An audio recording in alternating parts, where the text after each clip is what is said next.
Mis hermanos, quiero que abran sus Biblias. Zacarías capítulo 4. Zacarías capítulo 4.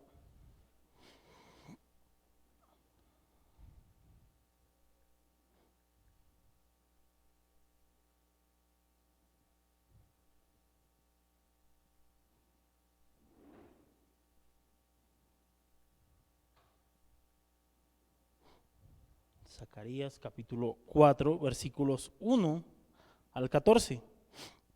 Dice la palabra: volvió el ángel que hablaba conmigo y me despertó como un hombre que es despertado de su sueño. Me llama mucho la atención escuchar a un comentarista hablando de ese texto que decía cuán fáciles nosotros nos acostumbramos a las cosas. Él decía: ¿ustedes se imaginan viendo un ángel emocionados, sorprendidos y que se duerman? Él decía, imagínense, se le durmieron a Cristo. Ahora que no se le duerman a un ángel. Era solamente una nota pequeña. Volvió el ángel que hablaba conmigo y me despertó como un hombre que es despertado de su sueño y me dijo: ¿qué ves? Y respondí, he mirado y he aquí un candelabro todo de oro con un depósito encima y sus 7 lámparas encima del candelabro y siete tubos para las lámparas que están encima de él. Y junto a él 2 olivos, el uno a la derecha del depósito y el otro a su izquierda. Proseguí y hablé diciendo a aquel ángel que hablaba conmigo: ¿qué es esto, Señor mío? Y el ángel que hablaba conmigo respondió y me dijo: ¿no sabes qué es esto? Y dije: no, Señor mío. Entonces respondió y me habló diciendo: esta es palabra de Jehová a Zorobabel, que dice: no con ejército ni con fuerza, sino con mi espíritu, ha dicho Jehová de los ejércitos. ¿Quién eres tú, oh gran monte? Delante de Zorobabel será reducido a llanura. Él sacará la primera piedra con aclamaciones de gracia, gracia a ella. Vino palabra de Jehová a mí diciendo: las manos de Zorobabel echarán el cimiento de esta casa y sus manos la acabarán. Y conocerás que Jehová de los ejércitos me envió a vosotros, porque los que menospreciaron el día de las pequeñeces se alegrarán y verán la plomada en la mano de Zorobabel. Estos 7 son los ojos de Jehová que recorren toda la tierra. Hablé más y le dije: ¿qué significan estos 2 olivos a la derecha del candelabro y a su izquierda? Hablé aún de nuevo y le dije: ¿qué significan las 2 ramas de olivo que por medio de 2 tubos de oro vierten de sí aceite como oro? Y me respondió diciendo: ¿no sabes qué es esto?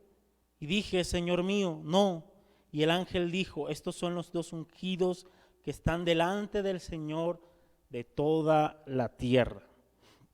El Señor añada bendición a su palabra en esta mañana. Mis hermanos, este capítulo 4 tiene mucho, pero mucho que ver, como de hecho es evidente, tiene mucho que ver con la construcción del templo.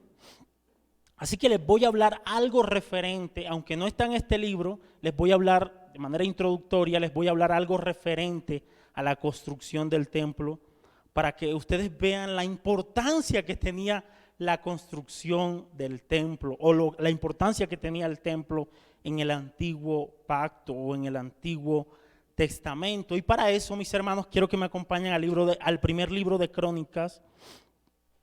Primer libro de Crónicas. Voy a hablarles algo referente al templo.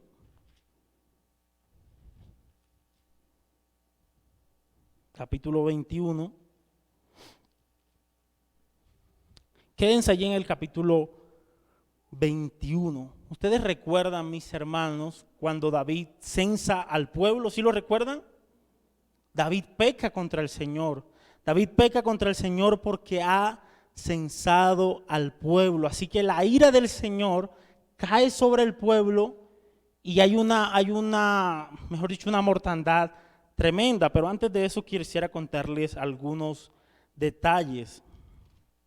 David peca contra el Señor, censa al pueblo, peca contra el Señor Y miren lo que le dice un profeta a David, verso 15 del capítulo 21 del primer libro de Crónicas. Verso 15, primer libro de Crónicas, verso 12, perdón. Dice 21:12, dice, escoge para ti o 3 años de hambre, o por 3 meses ser derrotado delante de tus enemigos con la espada de tus adversarios, o por 3 días la espada de Jehová, esto es la peste en la tierra, que el ángel de Jehová haga destrucción en todos los términos de Israel. Mira pues, ¿qué responderé al que me ha enviado? Eso le dice el profeta a David. Así que David peca, censa el pueblo, peca contra el Señor. Dios envía a un profeta y lo pone a escoger entre 3 juicios. Ahí están los 3 juicios, verso 12. Nuevamente, escoge para ti o 3 años de hambre, o por 3 meses ser derrotado delante de tus enemigos con la espada de tus adversarios, o por 3 días la espada de Jehová. ¿Qué escogió David, mis hermanos? David escogió la espada del Señor. Él prefirió caer en las manos de Dios, porque él dijo, quizás el Señor tenga misericordia de mí, o el Señor sabe tener misericordia. Ese fue su argumento. Verso 15. Miren lo que dice el verso 15. Y envió Jehová el ángel a Jerusalén para destruirla, pero cuando él estaba destruyendo, miró Jehová y se arrepintió de aquel mal y dijo al ángel que destruía, basta ya, detén tu mano. El ángel de Jehová estaba junto a la era de Ornán Jebuseo. Así que Dios envía un ángel que comienza a destruir la ciudad. De hecho, creo que hay unos, no recuerdo si ahí lo dice, creo que sí, hay unos 70,000 muertos. Imagínense, por la peste divina que Dios había traído, más bien por el juicio divino que Dios había traído sobre su pueblo. Así que hay un ángel que se pone sobre la era de un tal hombre llamado Ornán Jebuseo, y está con la espada, mis hermanos, con una espada lista para destruir la ciudad de Jerusalén. ¿Y qué le dice el Señor al ángel? Detente, no lo hagas. Que sigue diciendo el verso 16. Y alzó David sus ojos y vio al ángel de Jehová que estaba entre el cielo y la tierra con una espada desnuda en su mano, extendida contra Jerusalén. Entonces David y los ancianos se postraron sobre sus rostros cubiertos de cilicio, y dijo David a Dios, ¿no soy yo el que hizo contar el pueblo? Yo mismo soy el que pequé, ciertamente he hecho mal, pero estas ovejas, ¿qué han hecho? Jehová, Dios mío, sea ahora tu mano contra mí y contra la casa de mi padre, y no venga la peste sobre este pueblo. ¿Qué hizo David, mis hermanos? Intercedió por el pueblo. Le dijo, Jehová, no hagas nada contra ellos, yo fui el que censé el pueblo, yo fui el que pequé. No hagas nada contra ellos, yo fui el que pequé, yo fui el que te ofendí, yo fui el que censé el pueblo, así que castígame a mí. No le hagas nada a esas ovejas. En cierto sentido, David está representando a Cristo como intercesor. Él está intercediendo por el pueblo.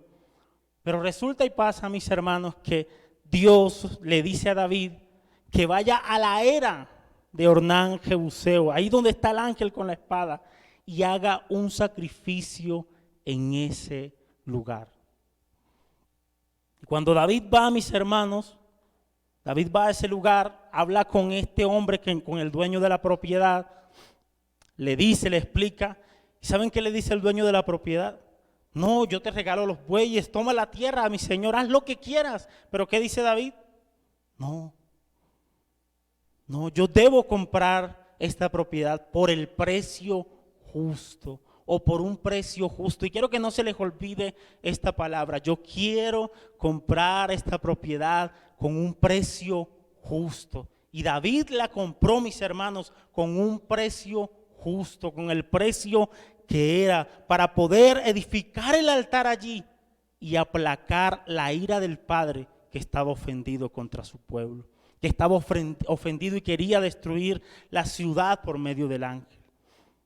Así que David arma el sacrificio, lo realiza, le dan los bueyes, compra los bueyes, compra el terreno, arma el sacrificio y no pasa nada. Dios se retira su ira sobre aquel pueblo. La pregunta es, ¿dónde estaba ubicado ese lugar llamado, o más bien la era de Ornán Jebuseo? Vamos a ver en Segunda de Crónicas para ver dónde estaba ubicado. O más bien, ¿qué pasó en esa era? ¿Qué pasó en esa era donde David realizó el sacrificio? Miren lo que dice Segunda de Crónicas capítulo 3.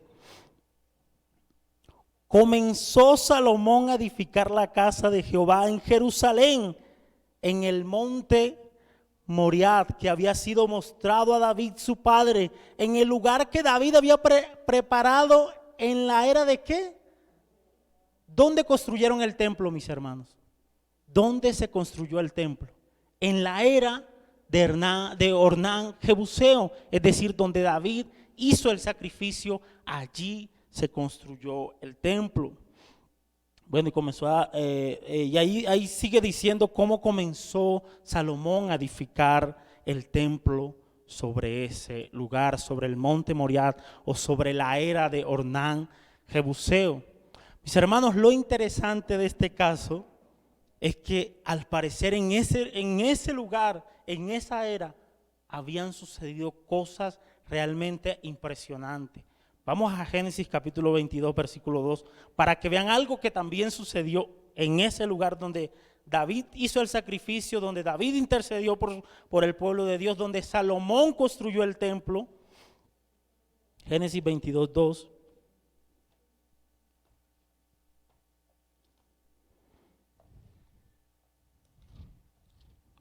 Miren lo que dice la palabra. Génesis 22, 2. Aconteció después y dijo, toma ahora tu hijo, tu único hijo Isaac, a quien amas, y vete a tierra de ¿dónde? ¿Dónde, mis hermanos? En el mismo lugar donde David compró la era para hacer el sacrificio, para apaciguar la ira del ofendido. En el mismo lugar donde Salomón construyó el templo, allí en ese mismo lugar, Abraham fue dispuesto para sacrificar a su hijo Isaac. Y algunos estudiosos dicen que cerca de ese mismo monte, mis hermanos, se encuentra el Gólgota, donde el Cristo de la gloria pagó un precio justo por tus pecados y por los míos. Glorioso, mis hermanos, glorioso. Quiero leerles algo que escribí. ¿Qué es el monte Moriah? Dice, monte Moriah, lugar donde David compró una era por el justo precio para hacer un sacrificio y de esa manera aplacar la ira de Dios. Monte Moriah, lugar donde Salomón construyó el templo, Segunda de Crónicas capítulo 3 versículo 1. Monte Moriah, lugar donde Abraham estuvo a punto de sacrificar a su hijo Isaac, Génesis capítulo 22 versículo 2. Y Monte Moriah, según algunos estudiosos, lugar cerca del Calvario, cerca del Gólgota, donde el Padre no rehusó a su hijo único, a su hijo amado, y donde el hijo pagó el justo precio por tus pecados y por los míos, y donde se presentó como el sacrificio perfecto que aplacaría la ira del Padre. Glorioso, mi hermano. En ese mismo lugar donde David hizo el sacrificio para que Dios no derramara su ira sobre el pueblo, cerca de ese mismo lugar, años después, el Hijo de Dios pagaría un precio justo por tus pecados y por los míos. Mis hermanos, a donde los quiero llevar es que el templo tiene más relación, o se relaciona muchísimo con Cristo, más de lo que nosotros pudiéramos imaginarnos. El templo guarda una tremenda relación con Cristo y con y con su obra. De hecho, mis hermanos, el Nuevo Testamento, en Juan capítulo 2, versículo 19, Cristo dice lo siguiente, dice: destruid este templo y en 3 días lo levantaré. ¿De quién está hablando Cristo en ese lugar, en ese contexto? De su propio cuerpo, de Él. Así que ¿quién es el templo verdadero, mis hermanos? ¿Quién es el verdadero templo? Cristo. Cristo es el verdadero templo. Y el templo, mis hermanos, guarda una relación impresionante con Cristo. Y de hecho eso es lo que estamos viendo en el libro de Zacarías y de manera particular en el capítulo 4. ¿Por qué le importaba tanto al pueblo que el templo se llevara a cabo, que la construcción del templo se llevara a cabo? Así que con eso en mente, mis hermanos, vayamos al libro de Crónicas, al libro de Zacarías, capítulo 4. Ahora sí, versículo 8. Ya nuestro pastor Edgar compartió los primeros versos. Vamos a terminar con la ayuda del Señor. El capítulo 4, verso 8 dice: vino palabra de Jehová a mí diciendo. Interesante. ¿Qué dice el verso? Que vino palabra de quién? De Jehová. ¿Y no les sorprende, mis hermanos? A mí me sorprende de manera grande, de manera tremenda, cómo el Señor se acerca, cómo el Señor le habla a Zacarías, y debería sorprendernos. Pero mis hermanos, no solamente debería sorprendernos cómo Dios le habla al profeta Zacarías, sino que también debería sorprendernos cada vez que abrimos las Escrituras, porque cada vez que abrimos las Escrituras, ¿quién está hablando? El Señor. A veces nos sorprendemos cuando alguien nos dice, o algunas personas se sorprenden más bien, algunas personas se sorprenden cuando alguien les dice que tuvo un sueño, que vio cosas y todo eso, pero se sorprende y wow, Dios me habló en un sueño y me dijo esto y eso, y se sorprende. Pero no se sorprenden casi al abrir su palabra y saber que Dios es el que está hablando, que el Señor es el que habla por medio de su palabra. A veces no le damos tanto peso, mis hermanos, a las Escrituras como deberíamos dárselo. A veces no lo hacemos. Las Escrituras tienen peso. En esta semana tuve la oportunidad en el trabajo de compartirle el Evangelio a un joven que ya había estado en el Evangelio y decía: yo no quiero volver más al Evangelio. Escuché sus argumentos y pude llevarlo a través de la Escritura y hablarle del Evangelio y recordarle el Evangelio. Pero algo que intenté hacer, mis hermanos, en medio de esa evangelización fue darle peso ¿a qué? A la Escritura, a la palabra de Dios, a la palabra escrita de Dios. Y de hecho la misma Biblia, mis hermanos, le da más peso a la palabra de Dios. Y hay muchos ejemplos de eso, hay muchos argumentos de eso en las Escrituras, pero quiero hablarle de uno solamente, de un solo ejemplo de cómo la misma Biblia le da peso a la palabra escrita. Ese ejemplo se encuentra, ¿no? Si quieren lo pueden leer en sus casas, en Lucas capítulo 16, versículos 19 al 31. ¿Ustedes recuerdan la parábola del rico y Lázaro? ¿Sí la recuerdan?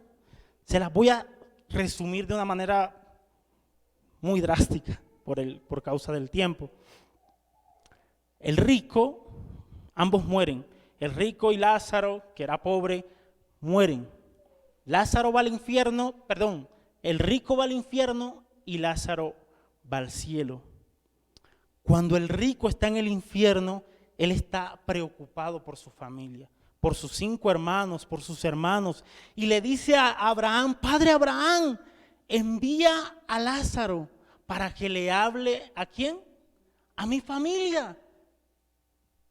¿Qué notan ahí? Si ustedes leen ese pasaje se darán cuenta que lo que le está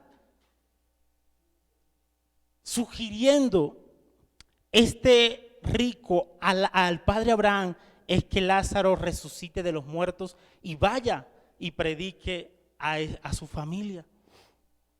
Pero ¿qué le dice Abraham a este hombre? No, a Moisés y a los profetas tienen, óiganlo. Pregunta: ¿a qué le está dando peso el padre Abraham en esa parábola? A la palabra escrita. En ese momento Moisés y los profetas representaban el Antiguo Testamento, mis hermanos. ¿A qué le está dando peso Abraham? Y de hecho pareciera, mis hermanos, que este hombre, aún después de muerto, era terco. Porque decía, o pareciera que le estuviera dando una gran idea al padre Abraham. Resucita a Lázaro, envíalo. Y después le dice, de hecho sigue con su terquedad, mira, si tú lo envías, quizás ellos oigan, ¿y qué pasa? Y se arrepientan. Pero vuelve el padre Abraham y le dice, no, a Moisés y a los profetas óiganlo. Dice, si no oyen a Moisés y a los profetas, si no oyen la palabra de Dios, mucho menos se persuadirán si alguien se levanta de entre los muertos para hablarles a ellos. Wow, interesante. Cualquiera de nosotros pudiera decir, uy, no, a mí me parecería más sorprendente y quizás le daría más peso que se levantara alguien de los muertos y comenzara a hablar y a dar el testimonio de qué fue lo que vio en el cielo. No, pero eso no es lo que dice la parábola. La parábola le da más peso a la palabra que escrita. Así que, mis hermanos, sorprendámonos porque tenemos 66 libros. Tenemos la palabra de Dios escrita, hablando a nuestros corazones, y podemos tener la oportunidad de abrirla y de decirle, Señor, habla a mi vida, habla a mi corazón. Así que esa era una pequeña aplicación. Sigamos, mis hermanos, verso 9. Vamos a ver qué le dijo el Señor a Zacarías. Verso 9 dice, vino palabra de Jehová a mí diciendo, las manos de Zorobabel echarán el cimiento de esta casa y sus manos la acabarán. Dice, verso 9, las manos de Zorobabel echarán el cimiento de esta casa y sus manos la acabarán, y conocerás que Jehová de los ejércitos me envió a vosotros. Tremenda profecía, tremenda promesa que el Señor le hace a Zacarías, mis hermanos. Dios le dice a Zacarías que las manos de Zorobabel terminarán la obra. No solamente Zorobabel echó los cimientos, estuvo liderando los cimientos allí, eso lo habla creo que Esdras. No solamente hace eso, sino que Zorobabel habrá de terminar la obra del Señor, habrá de terminar el templo, y eso no lo podemos desconectar del versículo 6. ¿Qué dice el versículo 6? ¿Era Zorobabel el que iba a construir en realidad ese templo? ¿Era por las fuerzas de Zorobabel? ¿Era por las habilidades de Zorobabel? ¿Era porque Zorobabel era un gran líder y iba a terminar construyendo el templo? No, mis hermanos, ¿era por la obra de quién? Por la obra del Señor, era por la obra del Espíritu que Zorobabel terminaría la obra del templo. Y eso es glorioso, mis hermanos, porque nos recuerda que Dios no deja nada inconcluso. Dios terminará lo que ha comenzado. Y a manera de aplicación, creo que Filipenses capítulo 1, versículo 6, dice la palabra que aquel que empezó la buena obra la perfeccionará hasta el día de Jesucristo. Mis hermanos, aquel que empezó la buena obra en nosotros no la dejará inconclusa, la perfeccionará hasta el día de Jesucristo. La terminará, mis hermanos, hasta el día de Jesucristo. El Señor se encargará de seguir formando el carácter de Cristo en nuestras vidas. El Señor se encargará de seguir llevándonos a la estatura del varón perfecto de Cristo Jesús, Señor nuestro. El Señor se encargará de hacer eso, mis hermanos. Es del Señor la obra, es el Señor el que está actuando, no era Zorobabel, es por la obra del Espíritu. No se trata de nosotros, se trata del Señor en medio de nosotros, se trata del Señor actuando en nuestras vidas. Cuando le compartía la palabra a este joven en esta semana, él me decía, Humberto, es que es difícil. Yo le decía, lo que pasa es que no se trata de ti. El Señor debe cambiar tu naturaleza, el Señor debe cambiar tu corazón. Y solamente Él lo puede hacer. Solamente el Señor pudo cambiar nuestra naturaleza. Solamente el Señor puede seguir obrando, mis hermanos, en medio de nuestras vidas. Las manos de Zorobabel echarán el cimiento de esta casa. Hay algunas traducciones que lo ponen esta primera expresión en pasado, porque de hecho ya Zorobabel o el pueblo liderado o bajo el liderazgo de Zorobabel ya había echado los cimientos del pueblo, del templo, perdón. No habían terminado la obra, pero ya lo había echado. Dice, y sus manos la acabarán, y conocerás que Jehová de los ejércitos me envió, y conocerán que Jehová de los ejércitos me envió a vosotros.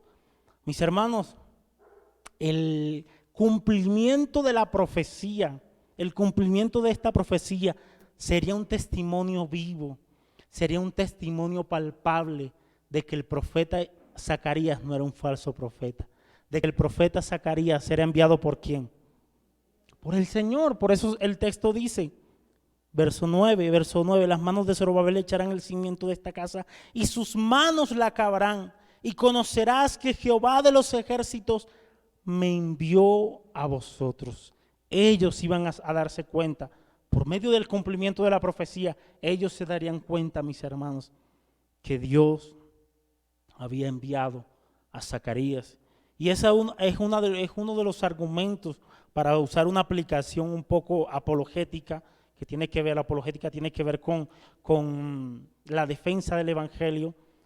Eso, el cumplimiento de la palabra, el cumplimiento de las profecías es un buen argumento, mis hermanos, para hablar de la veracidad de la palabra de Dios, para hablar de la veracidad de las escrituras. Ayer en esta semana cuando este joven me decía, pero la Biblia sí es la palabra de Dios. ¿Por qué la Biblia es la palabra de Dios? Yo le decía, imagínate, hay muchas profecías, creo que hay 300 y pico de profecías que se cumplen de una manera impresionante en la vida de Cristo. Y no solamente lo puedes corroborar por las escrituras, históricamente también lo puedes corroborar. Personas ateas tienen que reconocer que el Cristo existió. Tienen que reconocerlo y uno dice, wow, tremendo. Yo le dije, además de eso, la unidad de las escrituras. Pero bueno, ese no es el punto. El punto que estamos aquí es cómo el cumplimiento de la profecía viene siendo un testimonio vivo, autentica la veracidad de las escrituras. Verso 10 dice, porque los que menospreciaron el día de las pequeñeces se alegrarán y verán la plomada en la mano de Zorobabel.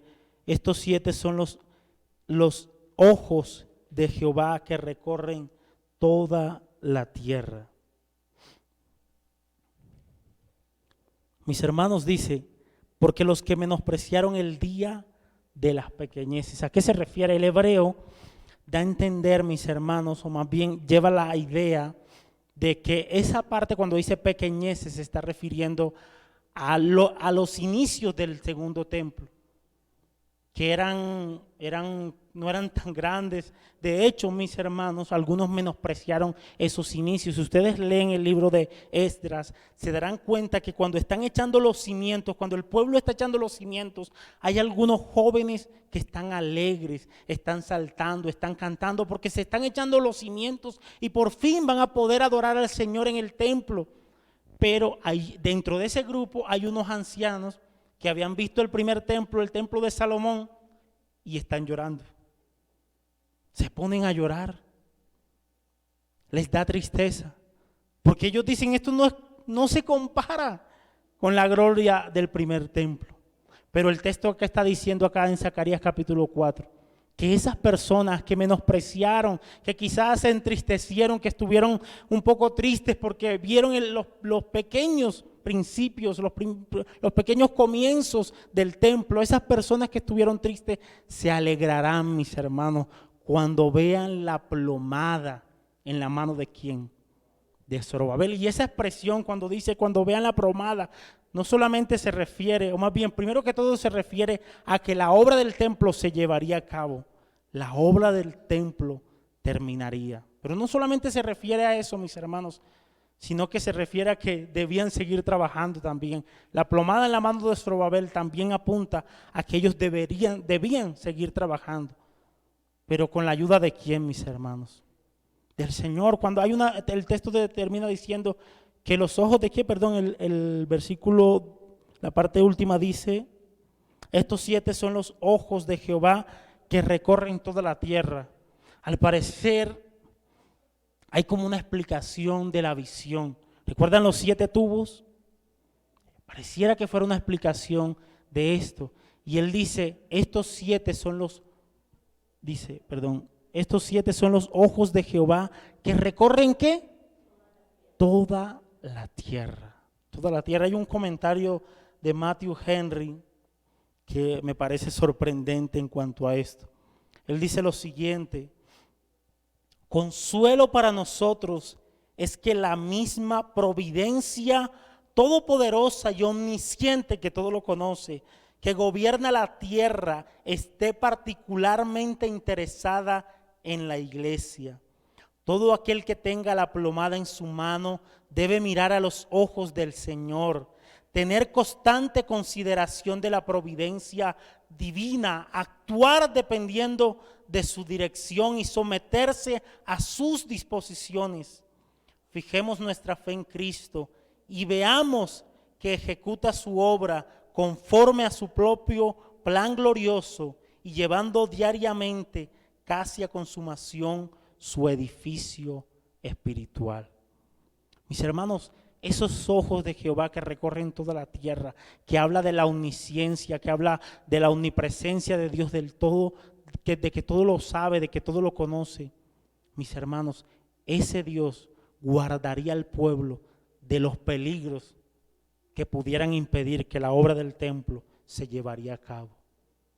Así que ellos podían confiar tranquilamente en el Dios omnisciente, en el Dios que todo lo conoce. Y eso debe ser de tranquilidad para nosotros. Mis hermanos, nosotros no conocemos el futuro.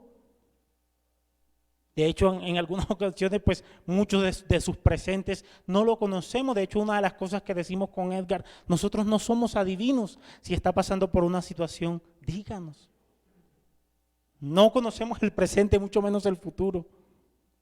Pero tenemos un Dios que sí lo conoce. Tenemos un Dios que sí conoce el presente. Tenemos un Dios que sí conoce el futuro. Y en ese Dios, mis hermanos, podemos descansar confiadamente. Tranquilamente podemos descansar en ese Dios que conoce el futuro. Las manos de Zorobabel echarán el cimiento de esta casa y sus manos la acabarán, y conocerán que Jehová de los ejércitos me envió a vosotros, porque los que menospreciaron el día de las pequeñeces, esos primeros días de la construcción del templo, se alegrarán y verán la plomada en la mano de Zorobabel. Estos 7 son los ojos de Jehová que recorren toda la tierra. Dice, hablé más y le dije, ¿qué significan estos 2 olivos? ¿Recuerdan los 2 olivos que habla el primer capítulo, de los cuales ya Edgar habló? El profeta le pregunta, ¿qué significan esos 2 olivos? Miren la respuesta. Hablé más y le dije, ¿qué significan estos 2 olivos a la derecha del candelabro y a su izquierda? Hablé aún de nuevo y le dije, ¿qué significan las 2 ramas de olivo que por medio de 2 tubos de oro vierten de sí aceite como oro? Dice, y me respondió diciendo, ¿no sabes qué es esto? Y dije, Señor mío, no. Verso 14. Y él dijo, estos son los 2 ungidos que están delante del Señor de toda la tierra. Y según el contexto, mis hermanos, esos 2 ungidos, ¿quiénes son? Zorobabel, el líder político, y Josué, el líder religioso del pueblo. Mis hermanos, la construcción del templo no tenía sentido sin esos 2 oficios. Sin el oficio, sobre todo sin el oficio sacerdotal, pero sin el oficio de rey o de monarca.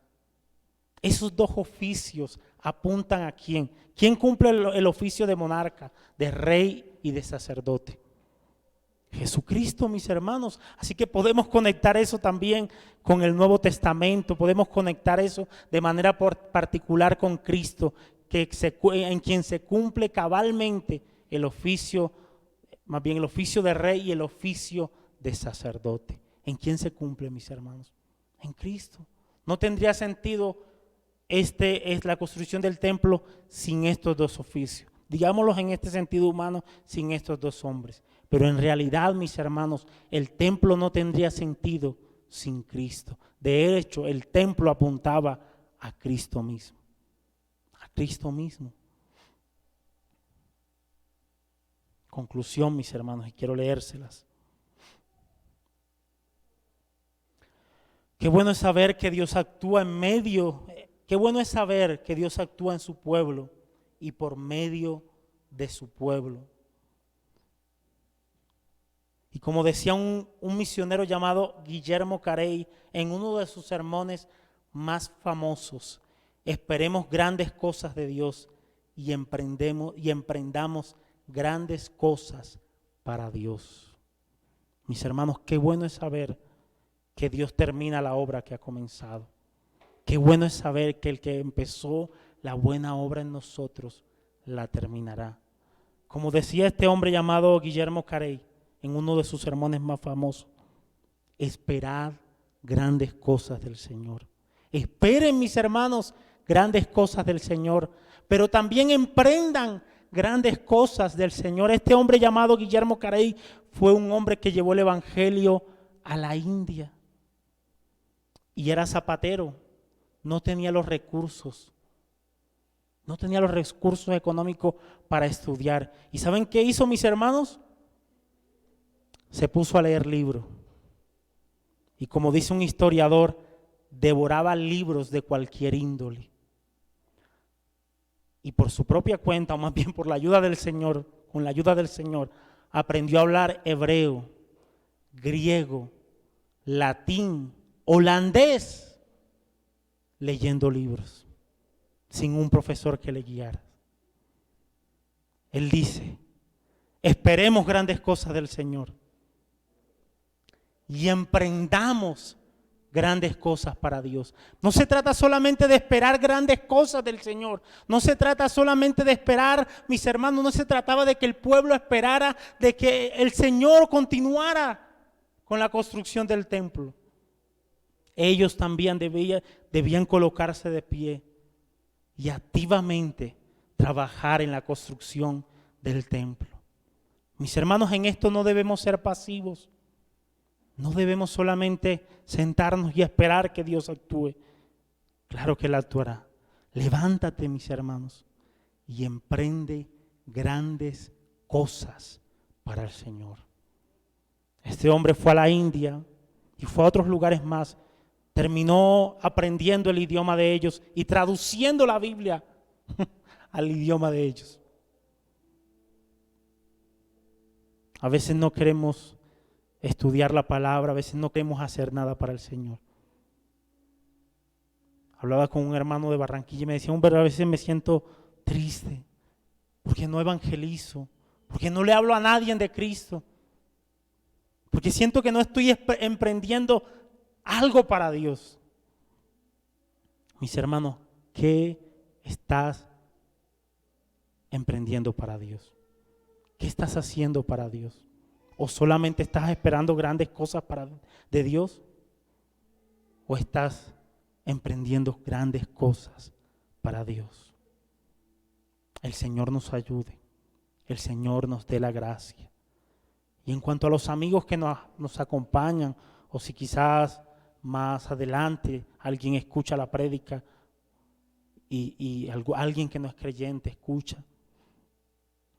Si bien es cierto, mis amigos, si bien es cierto que como hijos de Dios pasamos por momentos difíciles, por momentos complicados, eso es cierto, como creyentes pasamos por eso, pero también es cierto que Dios tiene un cuidado especial para con sus hijos, un cuidado especial para con su pueblo, un cuidado que no tiene para con el no creyente. Y al final de los siglos, o cuando muramos, nos daremos cuenta claramente de ese cuidado. Al final, cuando algunos resuciten, cuando el no creyente resucite para condenación eterna y el creyente resucite para salvación eterna, nos daremos cuenta de esa gran diferencia y del cuidado que Dios tiene para con su pueblo y del trato fuerte que Dios tiene para aquellos que no lo son.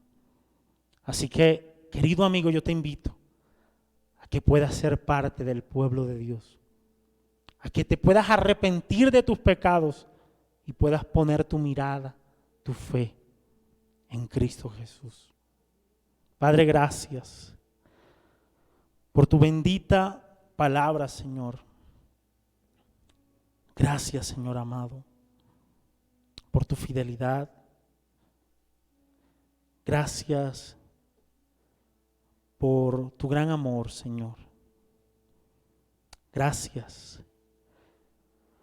Señor, yo pido que uses tu palabra para abrir los ojos de aquellos que no te conocen. Pero también pido que uses tu palabra para despertar a tus hijos, a todos nosotros, Señor. Ayúdanos a no solamente esperar grandes cosas de ti, sino a emprender grandes cosas para ti, Señor. Gracias, bendito Rey. Usa tu palabra para la gloria de tu nombre. En el nombre de Jesús.